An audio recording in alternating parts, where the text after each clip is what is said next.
Buenas noches a todos. En el presente video vamos a enfocarnos en el tema del budismo. Primero vamos a hacer una explicación muy breve, muy corta sobre cuál es el origen de la religión budista. Después abordaremos el texto de Diana Obregón, La muerte en la filosofía budista. Y por último vamos a hablar de cómo el budismo hoy en día es una de las religiones más aceptadas en Occidente.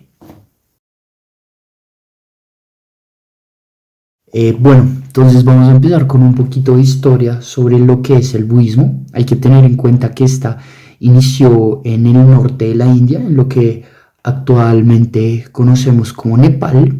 Pues básicamente había un rey que tiene un hijo. Este rey llama a un sabio para que vea a su hijo, y este le dice que esta es una persona muy particular, que va a tener unas cualidades muy específicas, y básicamente le dice que este se va a convertir en un gran rey. Entonces, muy sorprendido por lo que escucha, nuestro rey decide resguardar a su hijo del mundo exterior. Entonces lo mete en un palacio y básicamente este niño no tiene contacto con nada.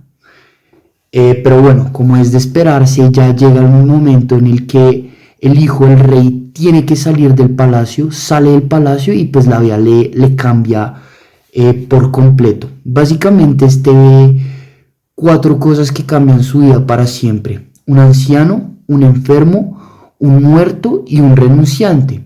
Entonces él, al ver todas estas cosas, realmente se da cuenta de lo que es ser un ser humano, y cómo realmente el destino de los seres humanos es en últimas algo un poco trágico. Entonces, al ver la realidad de las cosas, el hijo del rey decide renunciar a la vida de lujo que lleva en el palacio, para encontrar la respuesta al dolor y al sufrimiento humano. Para llegar a las respuestas que estaba buscando, el hijo del rey decide llevar a cabo ciertas prácticas espirituales. Entonces, básicamente decide renunciar a todos los lujos y llevar una vida en el bosque.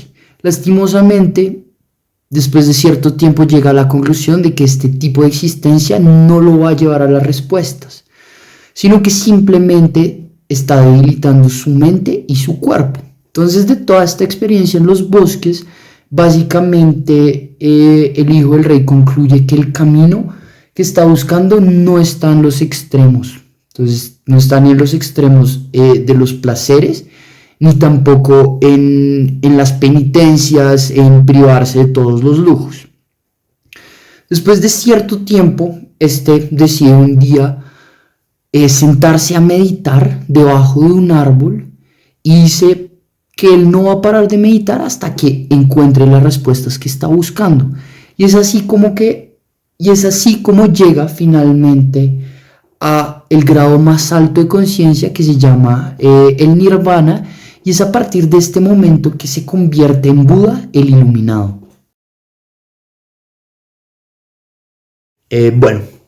Ya teniendo muy claro cuál es el origen del budismo, cómo surge esta religión, cómo nace el Buda, básicamente el iluminado, vamos a pasar a enfocarnos en el texto de Diana Obregón, que nos explica muy bien, de manera muy detallada, en qué consiste esta religión. Entonces, para comenzar, Diana nos explica desde una perspectiva completamente dualista lo que es el yo.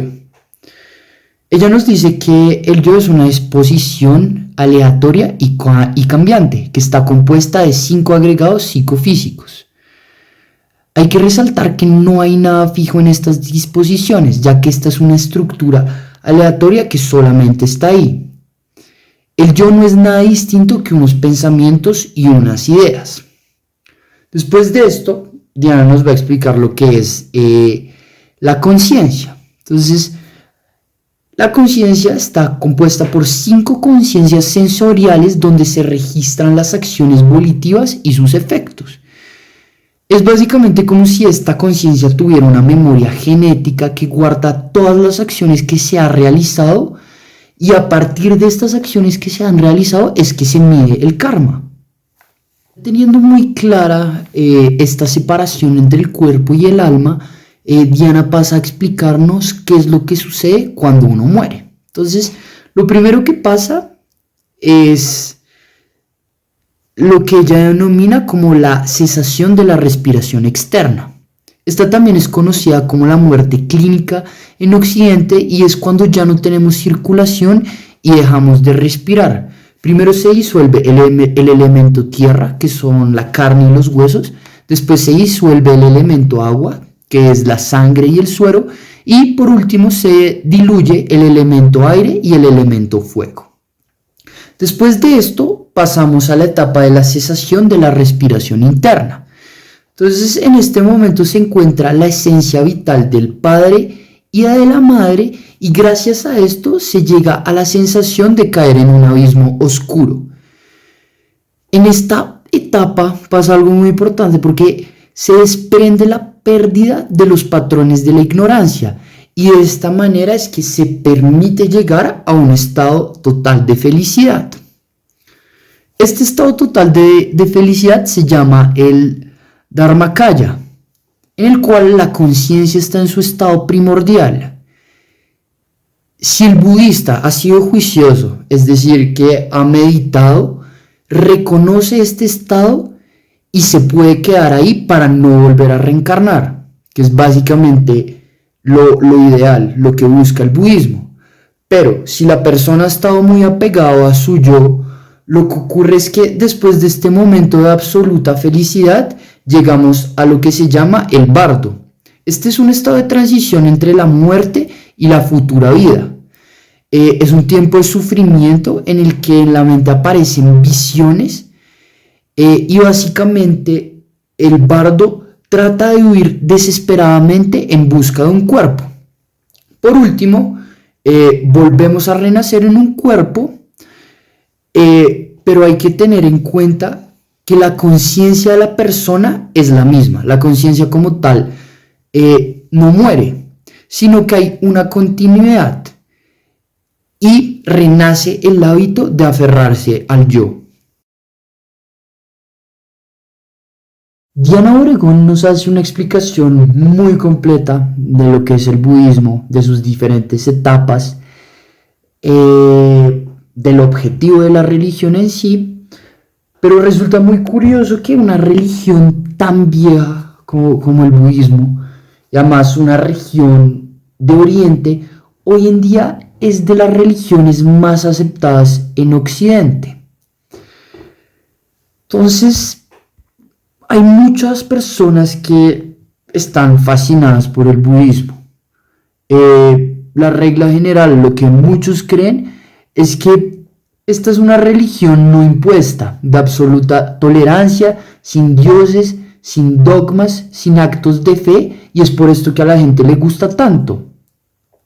Pero de todas maneras, pues esto es una respuesta un poco vaga, por lo cual a continuación pasaremos a explicar de manera clara y concreta por qué el budismo se ha adaptado tan bien en Occidente. La buena adaptación del budismo en Occidente se puede entender a través de ciertos factores socioculturales.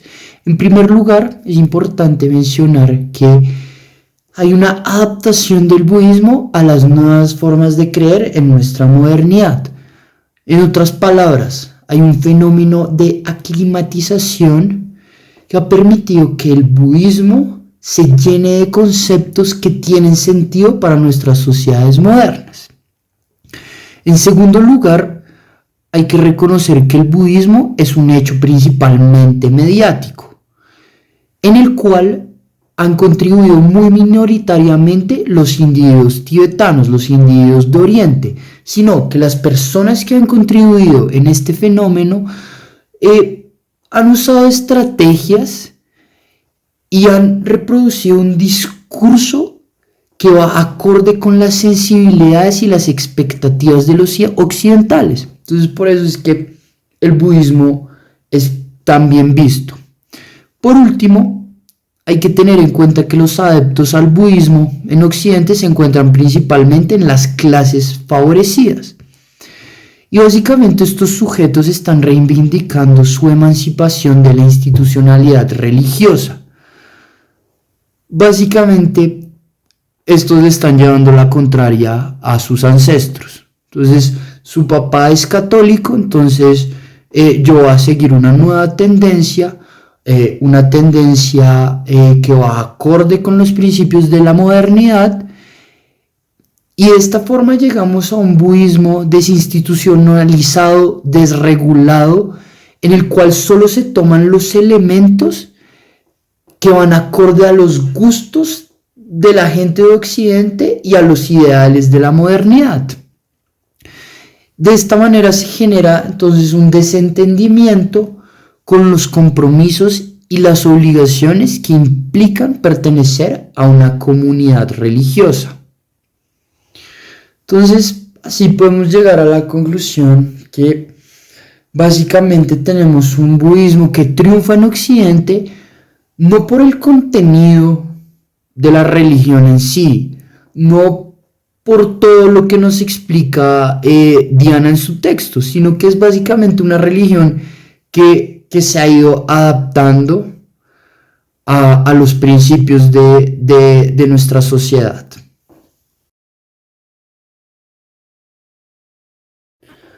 A modo de conclusión respecto al budismo, pues tenemos un origen que no se diferencia sustancialmente del origen de otras religiones, ya que pues este tiene ciertos componentes que no son tan probables desde una perspectiva científica. Entonces, pues por esa parte el budismo no se diferencia sustancialmente. Ahora bien, respecto al contenido de la religión en sí, respecto a los presupuestos, hay muchas diferencias con las religiones tradicionales de Occidente, nada más partiendo del hecho de que es una religión dualista en el cual el cuerpo no es para nada importante, sino que el alma es lo primordial. Resulta muy extraño que una religión en la cual el cuerpo no sea importante se adapte tan bien a Occidente, sobre todo si analizamos nuestras sociedades de hoy en día, que son completamente hedonistas, en las cuales todos vamos al gimnasio, todos nos preocupamos por tener un buen cuerpo, todos nos preocupamos por comer bien. Entonces resulta bastante extraño que esta religión se haya adaptado tan bien en Occidente. Ahora bien, si analizamos que esta de cierta manera ha sido manipulada y que solo se han difundido los contenidos que se adaptan con nuestros ideales de modernidad, pues entonces la cosa tiene mucho más sentido. Entonces, básicamente esto era lo que quería dejar plasmado en este video y pues muchísimas gracias por su atención.